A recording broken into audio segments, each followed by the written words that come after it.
This episode of The Candid Frame is brought to you by the Charcoal Book Club. Their carefully curated selection reflects the best contemporary photography for a reasonable price, and they are delivered directly to your doorstep each month. They offer free shipping to the U.S., Canada, and the U.K. It's subsidized elsewhere. It's a great way to begin or expand your photo library.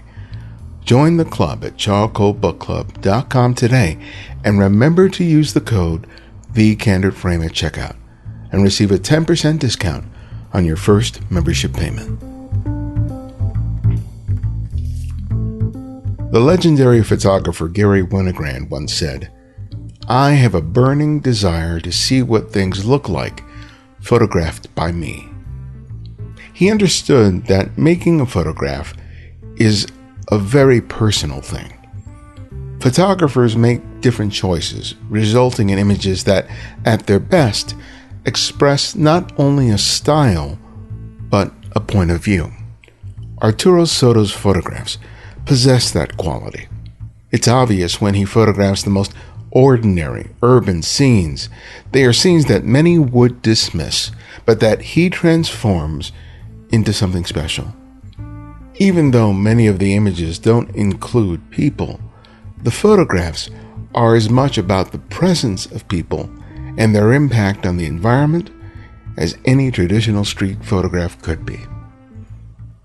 Every photographer chooses what they deem worthy of a photograph.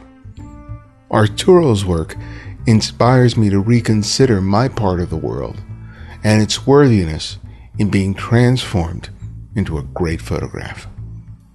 This is Ibarian X, and welcome back to The Candid Frame.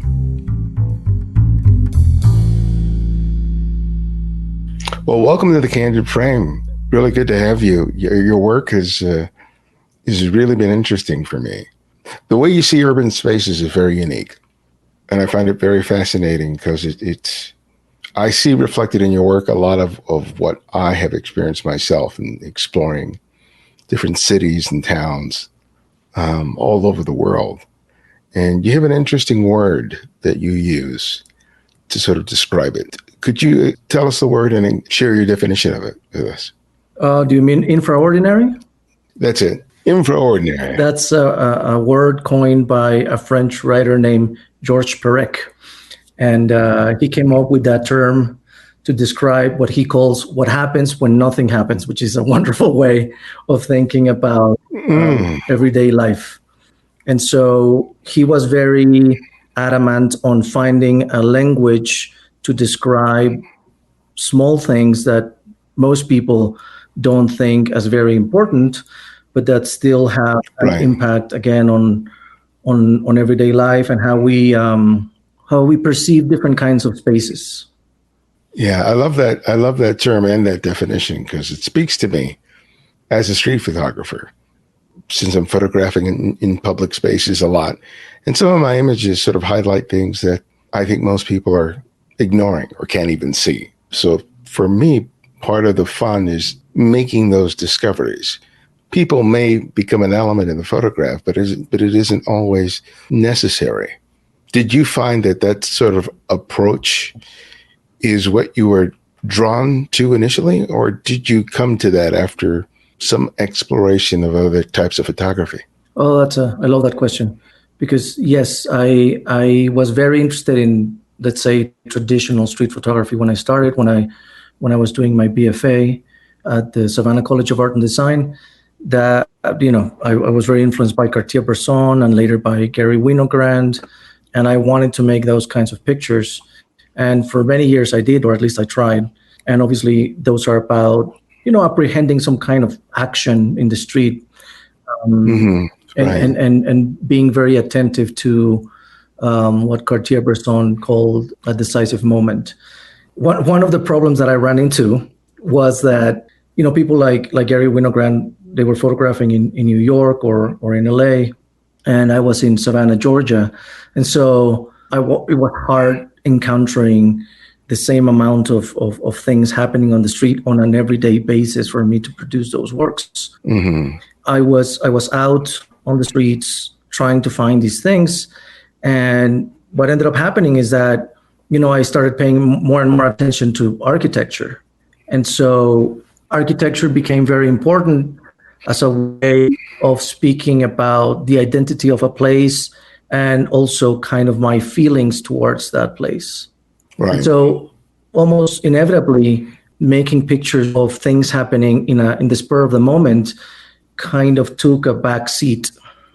I'm still interested in it. I don't do it that often, but now, I started basically paying attention to other things that had more to do with the environment, with the urban environment. One of the things that comes up for me, and I think about it a lot when it comes to this genre of photography, is how these spaces are used and how they're developed to begin with. I've been to Ponce, Puerto Rico. The center of town is so beautiful. They have this green area. They have storefronts that surround it. And you can see that space really was sort of the heart of the community. There was the commercial, there were restaurants and their barbershops. And, this is about maybe 10 years ago, but I was imagining how this place must have been used and experienced maybe 50, 100 years ago. That idea of building a space for the purpose of community, I think, is something that's kind of lost now. Most of it is driven by commercial interests, and they're selling convenience, affordability, a certain sense of security, but not necessarily community. Yes. And so you're right. You've traveled.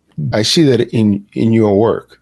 I see hints of that sort of objective, of seeing it in that different way, where you're seeing both its function, but also its personality and how the city serves the people that live and work there. And that's a lot. That's a lot to do when all you have is a static element, right? So tell me about developing that eye to be able to recognize that something was worthy of your attention as a photographer, but that also that it spoke to you in that way. Well, I think you described it very interestingly in terms of community. The other big word that I would use is, the identity of a place, and they're obviously interrelated. So it's about what makes a particular place, different from others. And obviously, it's getting harder and harder to get at that with multinational brands and other aspects of globalization. And so, one of the things that I early on understood that was important for the identity of a place was vernacular architecture. And so I always tend to pay attention to buildings that are not necessarily built with the cachet of authorial architecture, but that are, let's say, buildings whose aims are more modest, but that on the other hand, they show a bit of the history or the identity of that place. And the other thing that I'm very interested that also ties in with vernacular architecture is street signage. Usually the way that things get communicated via signs, advertisements, street signs, different kinds of graffiti, they become very telling about the culture there. And so, but you're right in that the challenge is trying to make those pictures interesting, because you need, for starters, to give visual variety in terms of composition and color and all of those formal elements to pictures that are more or less the same, or at least they're made within a very narrow mixture of elements, Yeah. Your images, whether they were shot in Panama or in Oxford or, Juarez or wherever you've gone, there are two ways where it's typically seen. One is by, the outsider, the photographer who comes to visit this place and experience it, and the people who live there and how they use the space. And so for me, the challenge has always been, how do I make these photographs so that they are more than just documenting what's there? Right? Because I think, and some of your images sort of suggest the role of that space over a period of time. Like, for example, the way certain storefronts have been repurposed multiple times. It's not like they've knocked down a building and put a new one in, or you're juxtaposing old and new together so that you're sort of exploring time and usage. But when you go out and shoot, are those things at sort of the forefront of your mind, or are you practicing much like a street photographer and you just find something and then you take it from there? A little both, actually. I rely on intuition very much in that, I shoot what catches my interest, but it's always with some sort of purpose in mind. And it's in trying to establish, and I use this term very loosely, a sort of narrative in the sense that, I know that these pictures will be used serially. So I don't need to say, for instance, all I want to say with just one picture. So I'm trying to see what I already have, what I've already made, and how that will be in dialogue with these new pictures that I'm making. But I'm also trying usually to go by a certain feeling of a place that I have.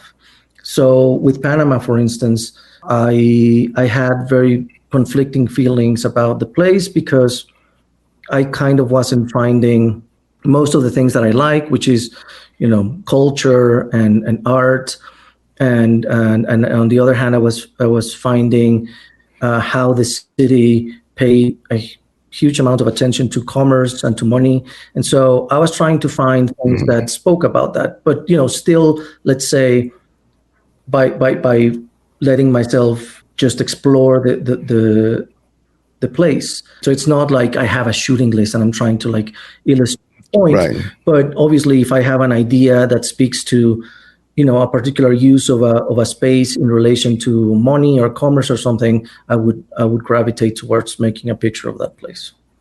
Like for the work that you did in Panama, it was reflecting not just on what the city looks like, but the history of various empires trying to make that city their own, and of course the American occupation of it, and then the building and the control of the canal. All of that has informed how that city has taken shape and how it's changed. And to my thinking, there's so much there, right? And if it's too much, then all you have is just a lot of pictures. So talk to me about discovering and refining the idea, the intent behind the photographs. Yeah. So what I basically, realized at some point, and of course, this is going to sound obvious as soon as I say it, but is that pictures have a huge symbolic potential. And so it's not only about what they depict literally, but it's about the ideas that you can kind of make emerge with how the pictures are used in conjunction with other pictures, with the framing. And so I try to focus on a lot of things that are already symbolic for the Panamanians, such as the canal, which is a picture that the book opens with. But I just wanted to use that picture, for instance, as a starting point, kind of to say, well, a lot of people think about Panama and then immediately they think of the canal. The canal is a bit separate from the city. So it's not like you come across the canal every single moment of your day. And so I try to, I don't know how to say this, I try to delve into all of these things that are more mundane and that actually define my everyday experience of Panama, such as, for instance, the different kinds of architecture, how those buildings are influenced by the climate, which is very humid there. And so you have older buildings that are, from the 30s, 40s, 50s, which have a very particular style, which is, kind of similar across Central America. And then you have these high rises, which came as a result of the economic boom once the canal was handed over back to the Panamanians. So these different kinds of architecture did influence my everyday experience of the city. Then you have things like symbols that you come across. So, for instance, there's a car repair shop that incorporates the 4th of July into its name.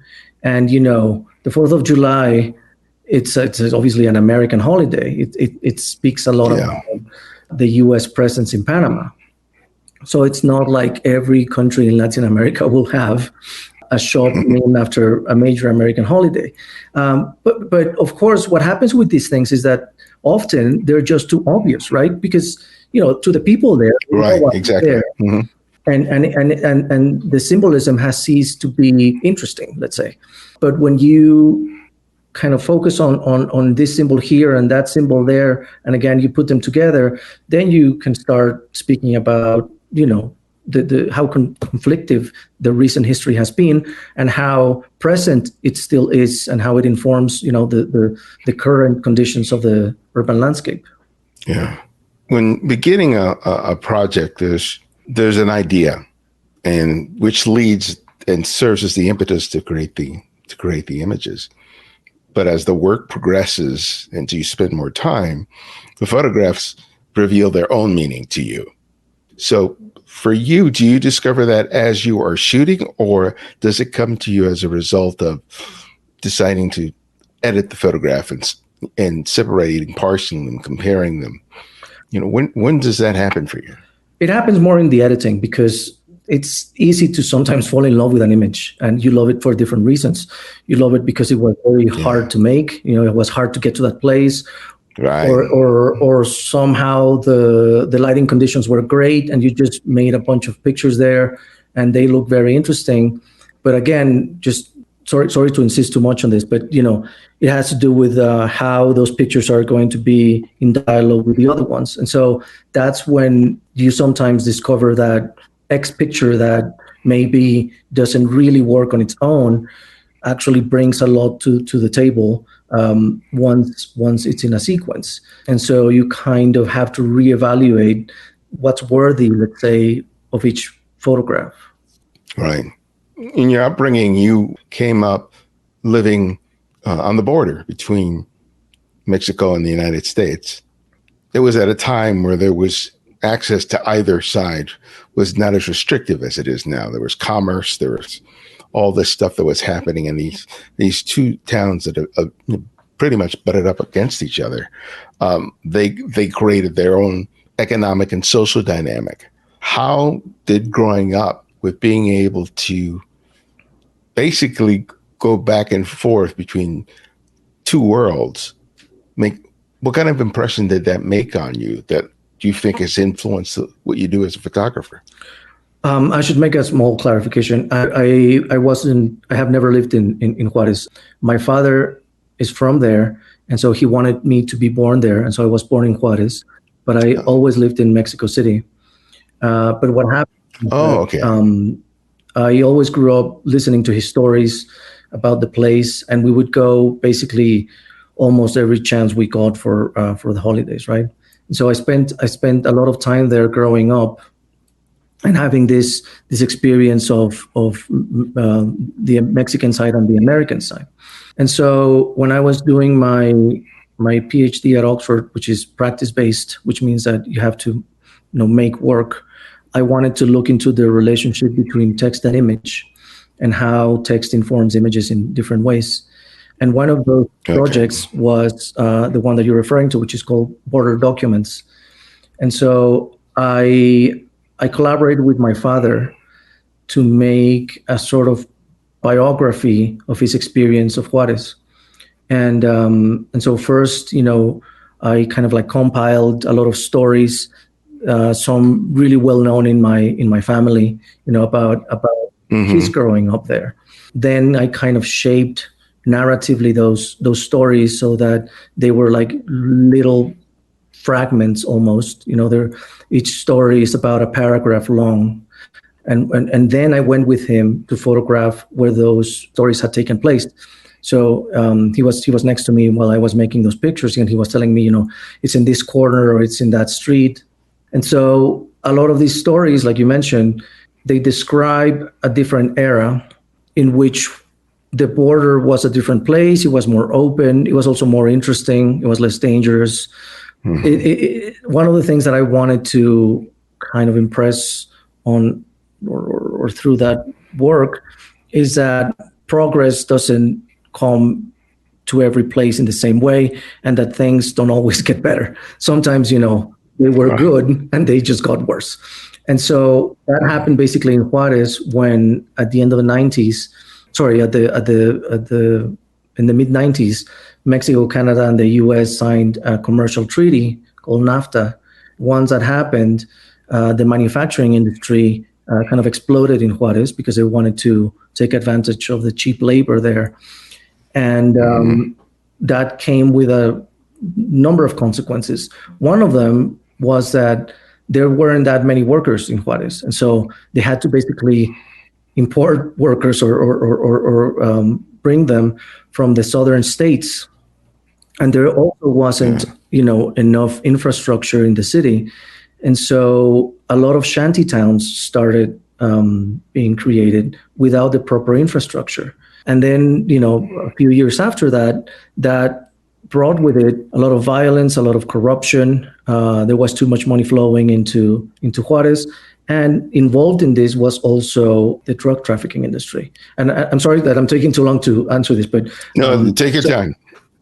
And so basically, the situation in terms of violence got worse and worse and worse.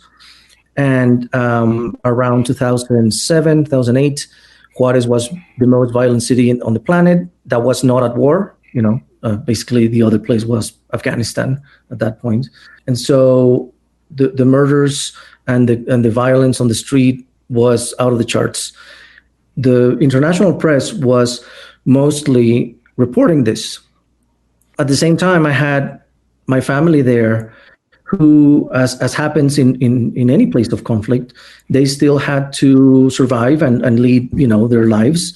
And so there was this contrast in between what was being represented by the media and what I knew was also happening in the city. Right. And so with this work, I wanted to speak about other things that happen that have to do more with the unique conditions of the border, everyday life, personal experiences, and how these can kind of like also take seed in places across both cities. And so the pictures were made both in Juarez and in El Paso. And sometimes, it's hard to tell where's where because they're actually not that different.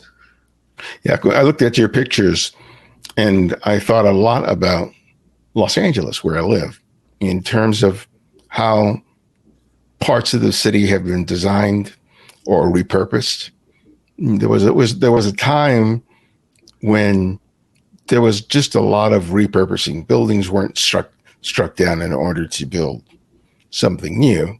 And you see that a lot, like in South LA or East LA, or, some less affluent communities. But the more west you go, what I saw and what I experienced is that any sort of buildings or infrastructure were just completely wiped away. That there wasn't really a preciousness about the history. And largely the construction was built around creating places for commerce. And I think that's really the way that cities seem to be designed now. The whole idea is it's there to serve the commercial aspects. And the kind of community that we're speaking of with this kind of work doesn't come easily, even if it may come into existence. So when you're making these photographs, I can understand that you're trying to explore it in an interesting way and reveal it to the viewer.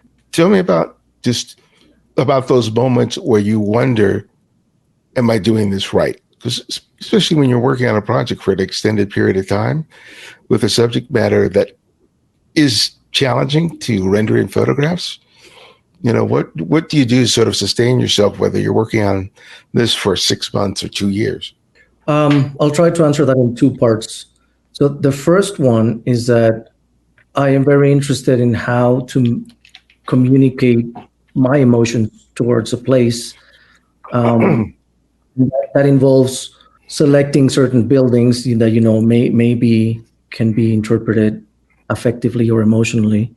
The other thing I'll have to say is that I one of my earlier projects was a typology, and I stopped doing typologies after that because I felt that they were too restrictive. And for me, what's very important is to photograph a scene so that the viewer kind of has to figure out why I made that photograph. With a typology, if you're photographing, I don't know, benches in every photograph, the photographs can be very complex and very interesting, but at the very least, you understand that, the next photograph is made because it has a bench, right? Same as the one Right. prior and same as the next one. So you don't have to figure that out as a viewer.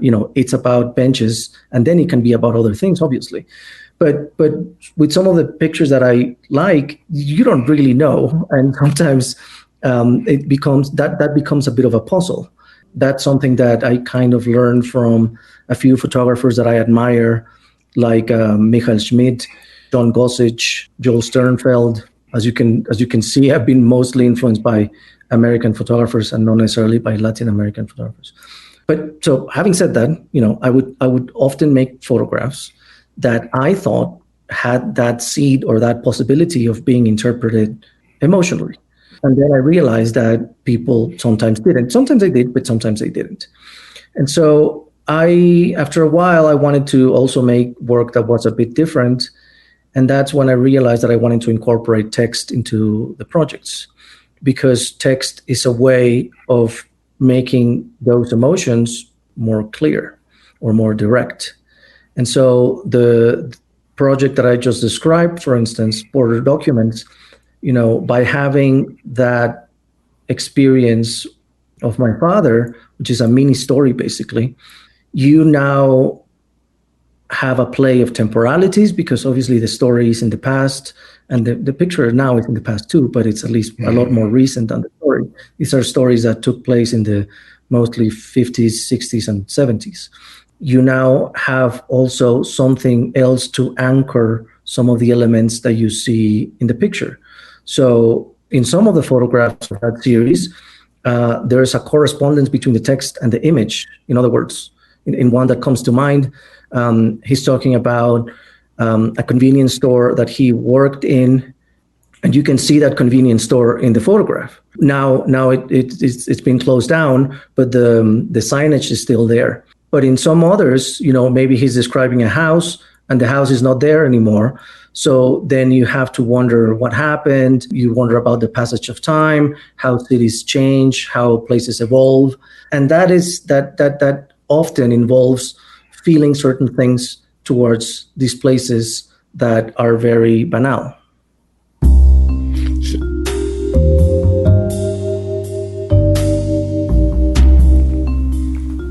With inflation on the rise and other financial challenges, things are tough. Here at the Perello household, we've had to ask whether a purchasing decision is inspired by need or by want. You can surprise yourself with what's critical and what can wait. However, that doesn't mean that life has to be divorced from pleasure and inspiration. Books provide me that, and they also provide me a welcome escape from the endless bad news spewed from my television, radio, or internet browser. Every book I receive through my membership in the Charcoal Book Club provides a beautiful respite from the world's noise. These well-designed books with great photographs provide me moments of pleasure every time I turn the page. I believe that you can have that too. Whether you're just starting your collection or have had one for years, I want to encourage you to subscribe to the Charcoal Book Club. Their selections are awesome, and they've introduced me to photographers I would never have heard of otherwise. You'll enjoy a great new title every month when you become a Charcoal Book Club member. And if you don't like that month's release, you can choose another one of similar value. They offer free shipping to the US, Canada, and the UK. It's subsidized elsewhere. Join the club at charcoalbookclub.com today, and remember to use the code TheCandidFrame at checkout and receive a 10% discount on your first membership payment. And we can always do with your financial support, especially if you enjoy and appreciate the work that we do here at The Candid Frame. Each episode requires time, effort, and resources, and your donations help us to make the show possible. I know that everyone can't help, but if you can, why not take the time today if you can? You can contribute $5, $10, $20 or more a month by visiting patreon.com/The Candid Frame. Thank you so much for your continued support. When I saw Walker Evans' exhibit when I was in Paris, which was, you were seeing images throughout his career. And you can see when he went through that phase where he was photographing the signage and the space. And from my perspective, that was like decades ago. But I like the fact that I experienced it. I wasn't just looking at the photograph, but I was experiencing the transition of time. And photographs sort of ripen, especially photographs like this, over time. Time is absolutely an important ingredient of that. And sometimes you're able to capture it within the frame, and you can see that transition of time, or that conflict of time. Is that because I can see through your photographs that in terms of how they're composed, they're very thoughtful. But about this other thing about being able to leverage time, how do you sort of figure that out so that it can be part of the picture and hopefully resonate not more than just visually? Well, certainly, being aware of Walker Evans's work helped because he tried to date the photographs often with cars, for instance. So the car becomes the sign of the time. Maybe the building on the background, it's not necessarily that easy to place, but if there's a car or if there's a movie poster or something like that, then it becomes like you mentioned, like a play of temporalities. And so that idea I certainly got from him. And so I am mindful of how different elements in the photograph might interplay in terms of how they speak of their time. In the same way, I sometimes try, hopefully without being too heavy-handed, to incorporate political aspects of the places where I'm photographing, either historical aspects or more of the present. Like, for instance, in the Oxford work, I wanted to show the scope of the political parties and interests in Oxford, and so the signs of the different political parties or movements come up in the sequence, or other signs like the A of the anarchists in a circle is in one of the pictures, and so all of those signs are hopefully there to speak of a particular time. So you studied in Oxford, but you were an outsider, a visitor. You see and experience the city in a much different way than anyone who's living there. How did that help or hinder your efforts to do what you did with that project? Well, Oxford is a complicated city, as are many of these very touristic cities, in that they are photographed every single day by thousands of people. What ends up happening is that most people photograph the same things, which are beautiful. That's why they photograph them. And so they make very satisfying images. But unfortunately, if you photograph the same things, you're not really going to bring something new to the table or to the discourse. And then the challenge becomes, if you're interested in cities like I am, so what do you photograph? And so the challenge becomes finding a different angle. And that usually means photographing things that are obvious for most people, but that have certain aesthetic value or sociopolitical value, and that you feel that you can say something by putting them together in a sequence. And so what I did was that I photographed with a Hasselblad, so in a square format, parts of buildings of the university, which is what makes Oxford famous, and then but always parts that weren't the obvious sites that the tourists see. And then But with a 6x9, I photographed places that are outside of the city center. why did you make that choice rather than shooting in the same format? Because usually the university and everything that comes with it in Oxford is set in a hierarchy against the rest of the city.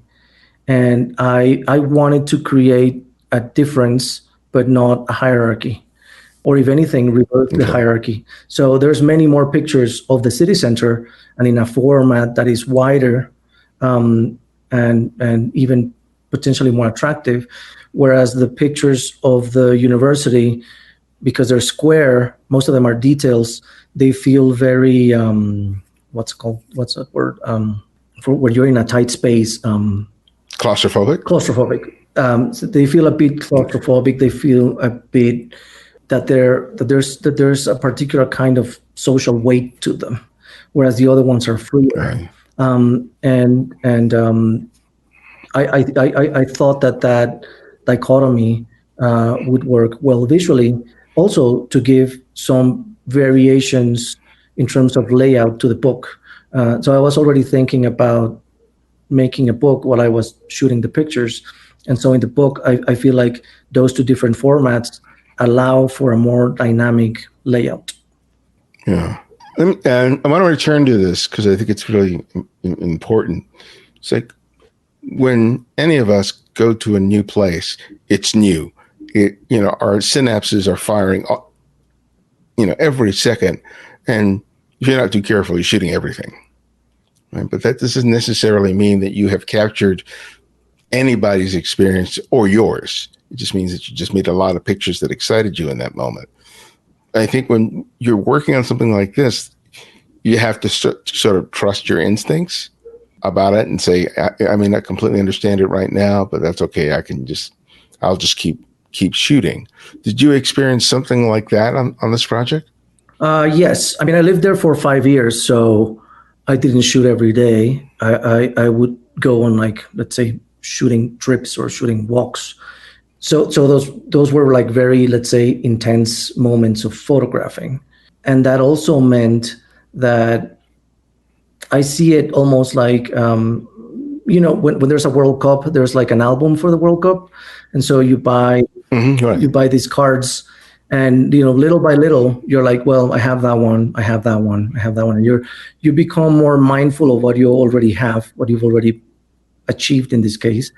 When I begin a project like that, I am shooting a lot, and everything seems like a possibility, basically. But after a while, you become more selective. You're like, well, I've done a street that looks fairly similar to this one, or a tree in the middle of the road that is fairly similar to the one that I have. And so you become more selective, and therefore the wonderful thing that happens is that you start realizing why you're shooting what you're shooting.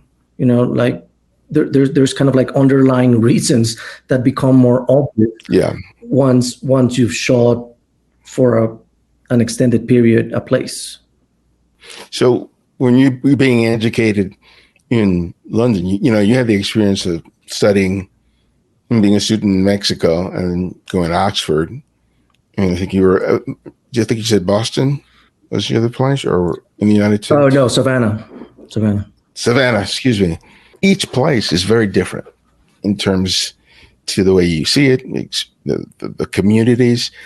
How does that inform your process? Because you've had a variety of different experiences where you're not just going to someplace just for the sake of making photographs. You are exploring, ideas and themes over and over again.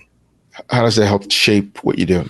Well, I usually photograph where I'm living, and the places where I've lived, most of them are tied to the places where I've studied.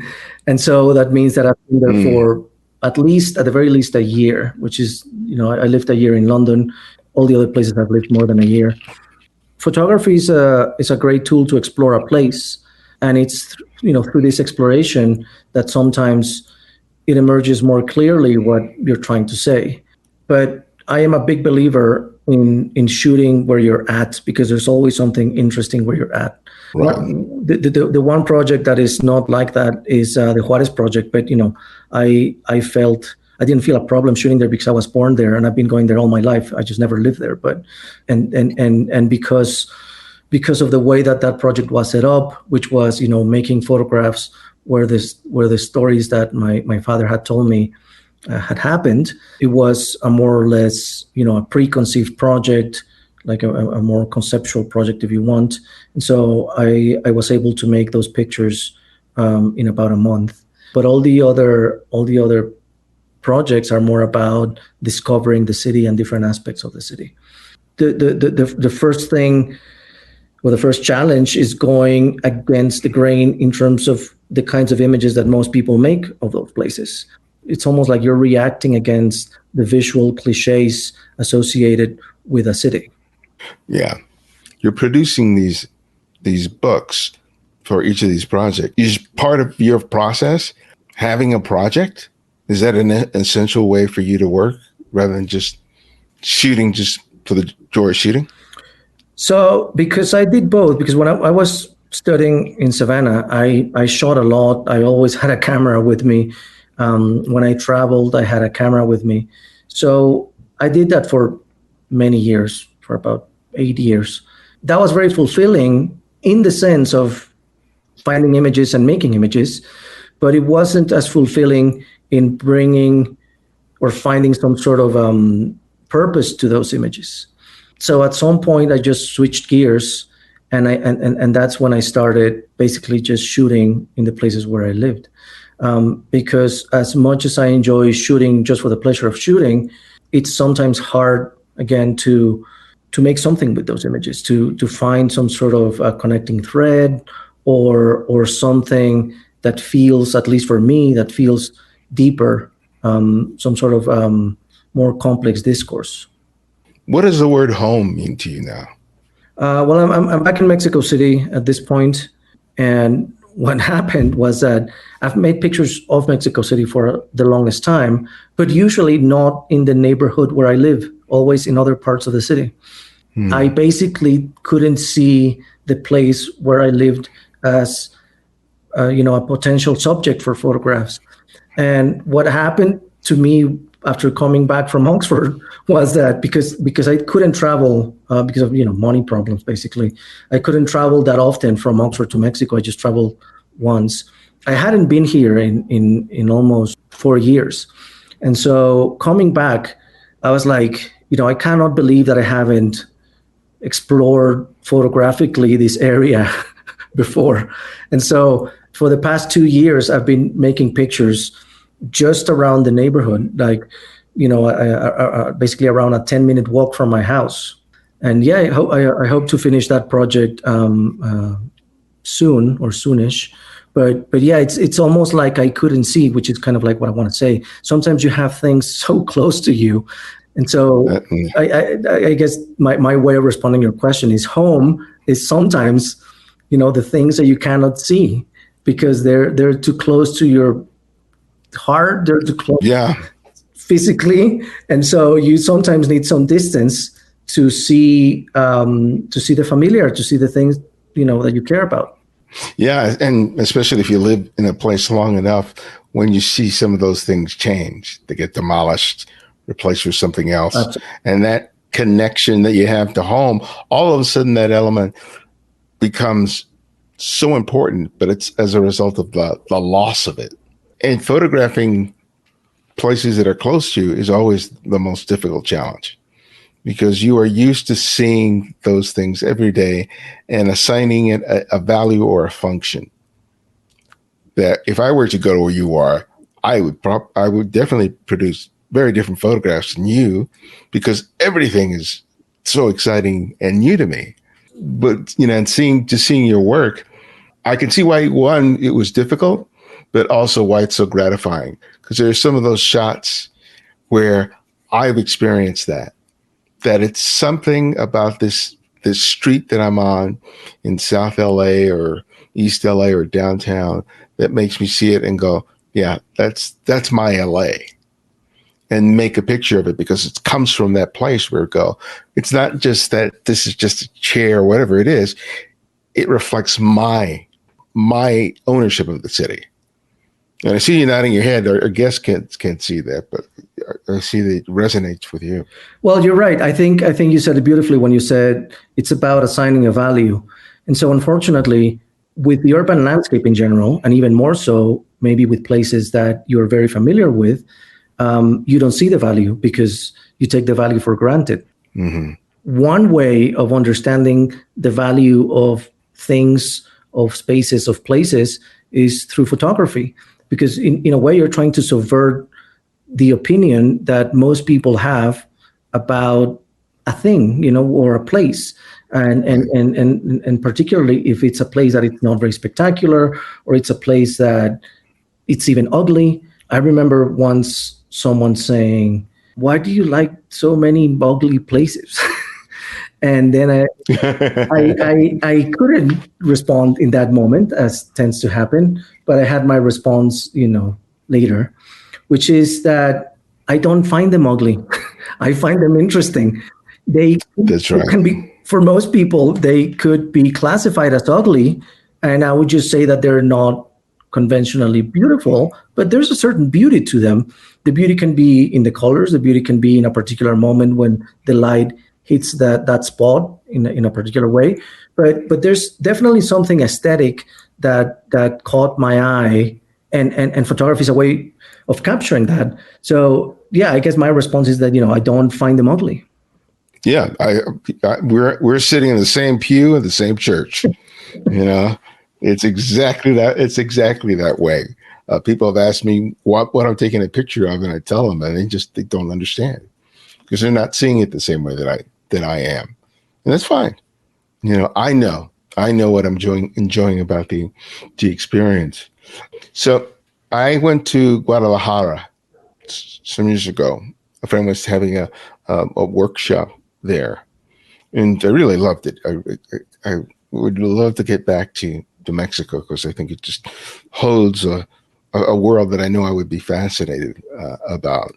But one of the things that struck me in Guadalajara was the photographic community, which seems to be really strong. Are you a part of that at all in Mexico City? To be honest, I'm not, because, on the one hand, I've had the privilege and the opportunity to live and study in different places. But as a consequence of that, It's meant that I've lived here, on and off. And so most people build those communities when they're studying. And, in that sense, I know people from other places, but weirdly, not that many here. And so, no, I feel like a bit of a foreigner in the photo community here in Mexico. So have they seen, have some of the people seen your work? What's their response to it, especially if you're, photographing parts of your community there in Mexico City or elsewhere where they have been, beyond them saying they're good or bad photographs, in terms of their reaction to what you're trying to communicate in terms of the idea? So one of the things that has happened was that because I studied in the US for my undergraduate degree, I was basically influenced by American photographers, and particularly the new topographics. The new topographics kind of changed my life when I became, aware of that style and of those photographers. I was like, this is the stuff that I love. And for various reasons that I can, get back to later, the new topographics didn't have much impact here in Mexico. In the 80s, the generation of Cindy Sherman and others, the pictures generation had, for instance, a huge influence. And so stage photography became a huge thing here in the early 90s. But a way of photographing like that of Stephen Shore and others, never caught on. And so what happens basically is that there's not that many people interested in the kind of work that I do here in Mexico City. They love work that is very diaristic in nature. They love work that captures in a more documentary way the indigenous people here, and they also love work that is like truly conceptual, which I also like, obviously, as a viewer, but that's not the work that I'm making. And so, no, I haven't found a big echo here in Mexico. As opposed to, let's say, I just had a show, well, not just, but late last year, I had a show in Savannah, and I was able to even show some of the work that I made there. And I really enjoyed it. And I had several people come to me saying that, that they enjoyed the show. And so that always feels great because that means, someone's basically paying attention. But no, I haven't had that same experience here. Is your community largely built of people who you went to school with? Yeah. In terms of the photographic world? Yeah. Different people that I went to school with in different places. So why is that important? Rather than just working all by yourself and not really connecting with anyone? No, connecting with people is hugely important. I have, a couple of American friends that I didn't go to school with, but that I met later in life that, they give me feedback. I also give them feedback.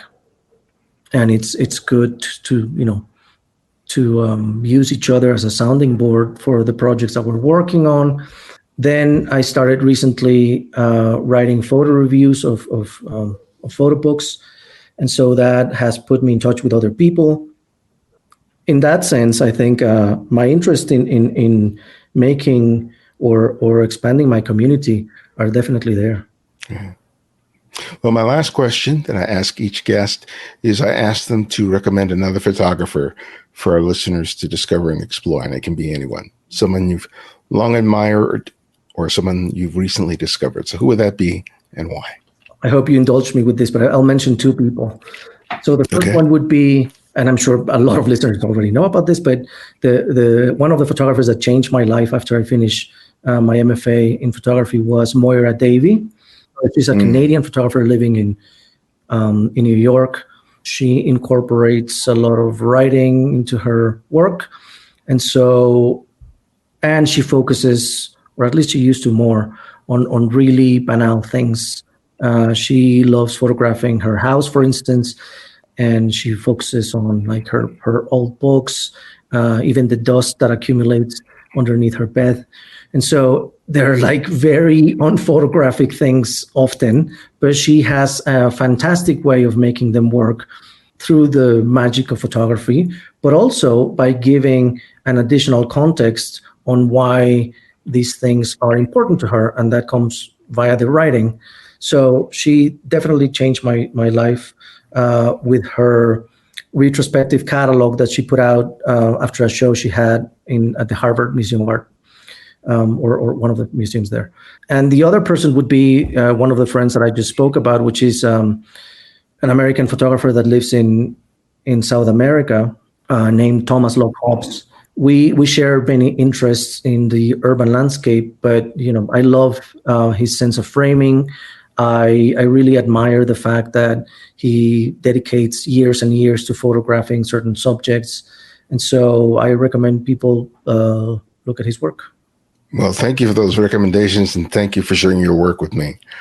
I really enjoy it, and it's inspiring me to see my world just a little differently. So thank you for that. Well, that's wonderful to hear, and thank you very much for having me here.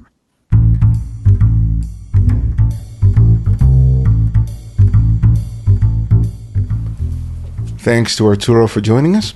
Find out more about him and his work by visiting arturo-soto.com. And if you're a fan of our work, you have different ways to support us. You can write a review on whatever service you use to listen to podcasts and share a favorite episode on your social networks, be it Twitter, Facebook, or Instagram. And you can support us financially by contributing via PayPal or Patreon. Thanks to Rob Gormley and John Tetty for their recent generous contributions. And if you can't find every episode of our show on whatever service you use to listen to podcasts, download the Candid Frame app, available for Apple iOS and Android. And because of your generosity, it's free to download and use. No additional purchases are required. The Candid Frame's audio engineer is Martin Taylor, who you can find at theothermartintaylor.com. The show's senior producer is Cynthia Parker. And our music is from Kevin MacLeod, whose royalty-free music can be found at incompetech.com. And this is Ibarian X, and this is The Candid Frame.